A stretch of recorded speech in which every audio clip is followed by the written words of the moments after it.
show of hands, how many of you are planning after graduation to look for a position in the state of Virginia? How many are not? Will be moving out of state? Where? Well, either D.C., Maryland, or D.C., Maryland. North Okay. Carolina. I have a question. North Carolina. North Carolina. Who's North Carolina? I have a question. So isn't like, I know doing separate boards, you have to pick the state that you're going to like practice in. Isn't like Maryland and Virginia compact states, so doesn't that mean Correct. you can get your license in Virginia but then still practice in Maryland too? Yes. But Okay, so I'll answer that just for you. Well, I'll see you for that before. I'll meet with you in the summer about all that. I think, yeah, I'm meeting with you in the summer.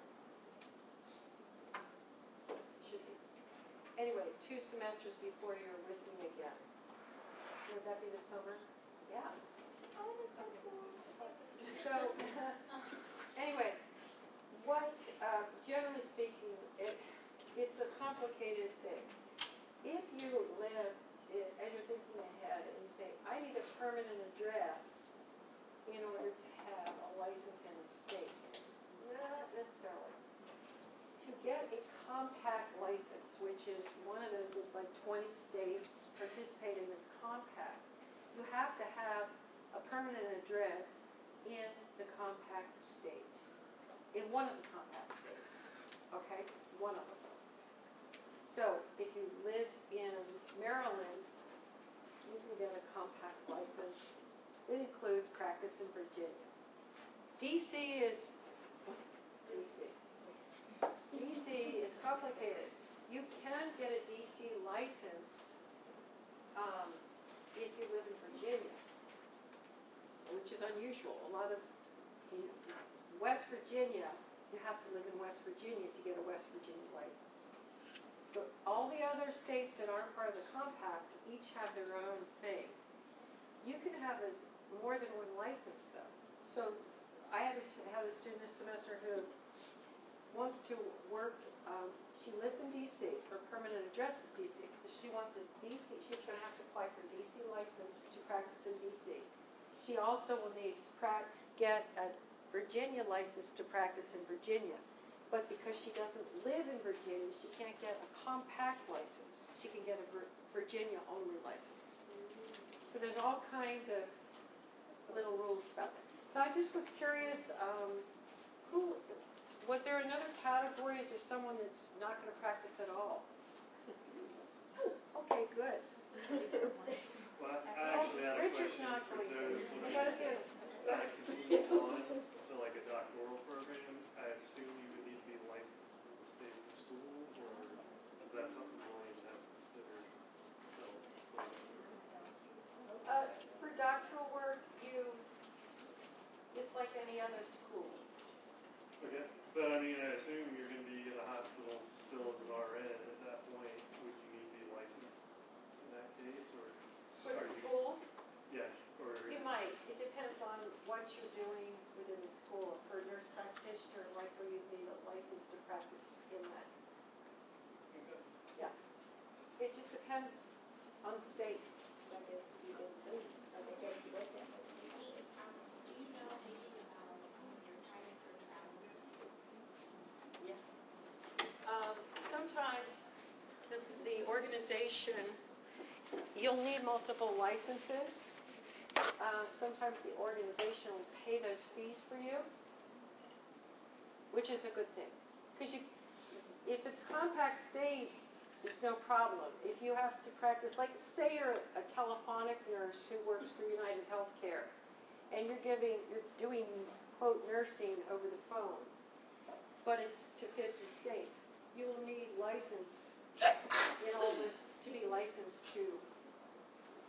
But usually the employer, when it's that situation, will take care of it. If you only need one for all the compact states, so. It's complicated.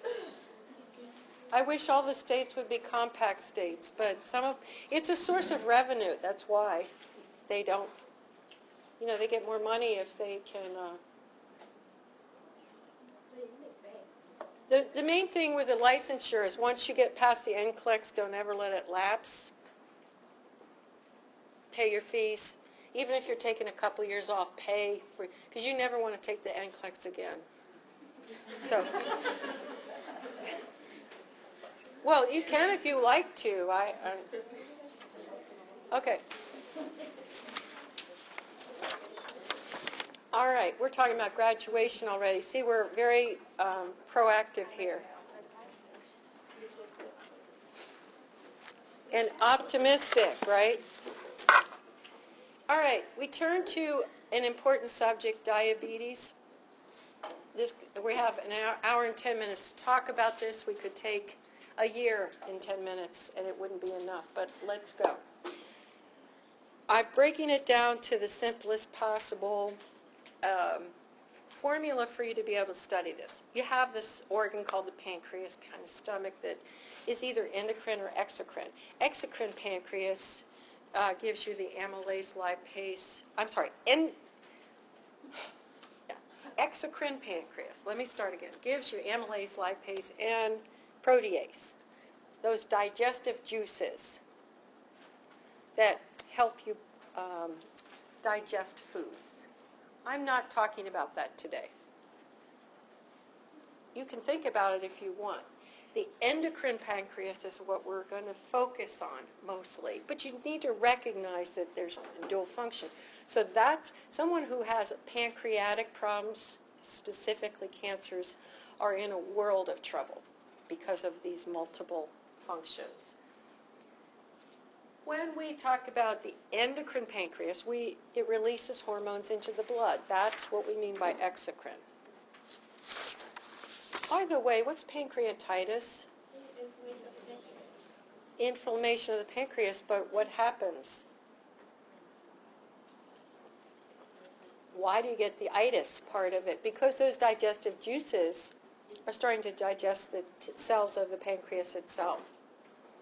Okay. Or can. All right, back to endocrine pancreas.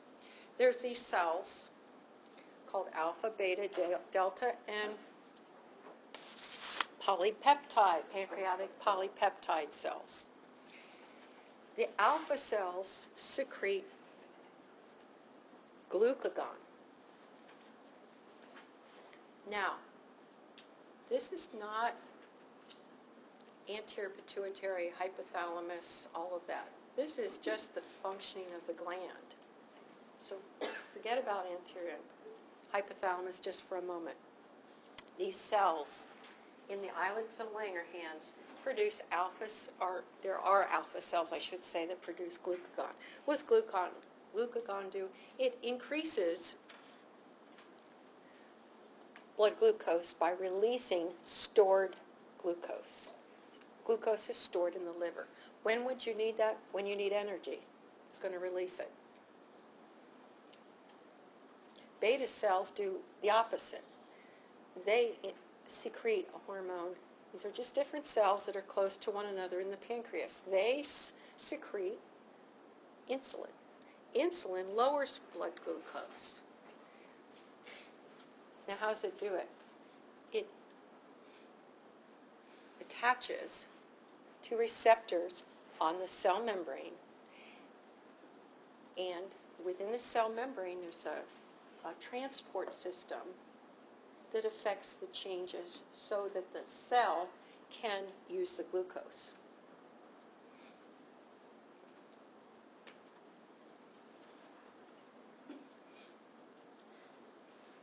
Now, so insulin lowers blood sugar, glucagon raises blood sugar. Amylin slows the rate at which digested food glucose enters the bloodstream. So it also has sort of a lowering effect. We think it has to do with after a meal, if you had a rapid influx of all that glucose in, you would become hyperglycemic. So it regulates that a little bit. It lowers it increases the amount of time, in other words, for that food stuff to be converted. I think that's the easiest way to think of it. The delta cells, here we go, somatostatin. It's locally this is the local somatostatin in the pancreas. It inhibits the release of both insulin and glucagon.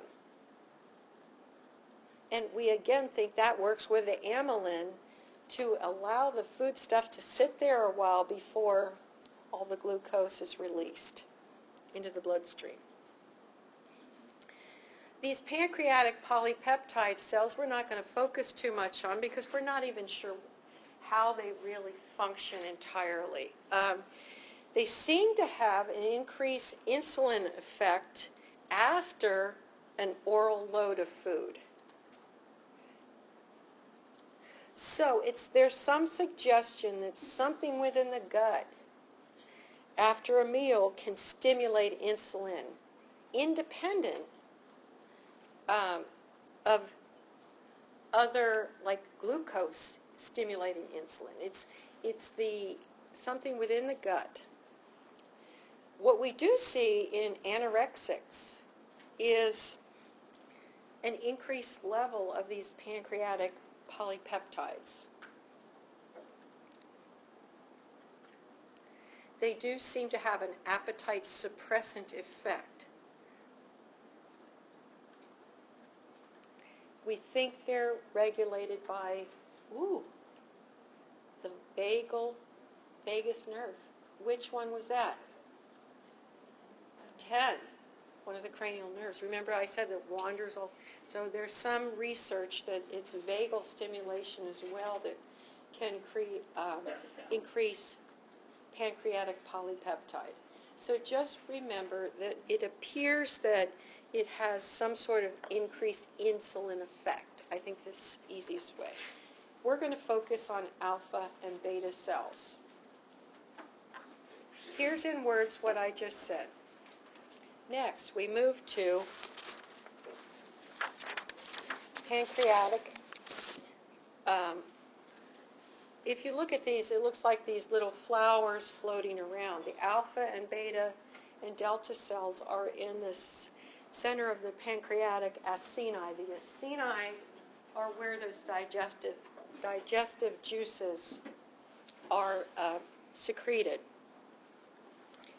And then we see the islet of Langerhans is in the center of these structural units. So diabetes mellitus, when we're talking about diabetes mellitus, we said the islets of Langerhans produce, by the beta cells, insulin is the hormone produced. Insulin's a hormone. So when you hear somebody say, I'm taking insulin, they're taking a hormone. What does it do? It lowers blood glucose levels because it helps glucose move into the cells. It prevents fat and glycogen breakdown, so it inhibits glycogen. It increases protein synthesis.